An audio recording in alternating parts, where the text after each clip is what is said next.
indicated heavy rain over the Oahu range, with the heaviest rain falling over the slopes for Heavia to Kaava. Rain was falling at a rate of 1 to 2 inches per hour. The Oahu stream has risen rapidly in response to the rain, and the Oahu stream gauge remains elevated.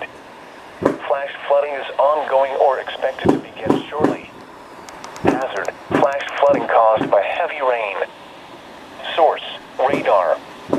Impact: flooding in drainages, streams, rivers, roads, properties, and other low-lying areas.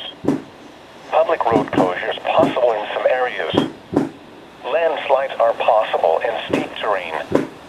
Some locations that will experience flash flooding include Waikane, Waiahole, Mililani, Waiwa, Kahaluu, Pearl City, Ahuimanu, Aiea, Halava, Moanua, Kaneohe, Kalihi, Haleiwa, Maunawili, Manoa, Kailua, Waimanoa, Karana Valley State Park, Whitmore Village and Helimano Housing.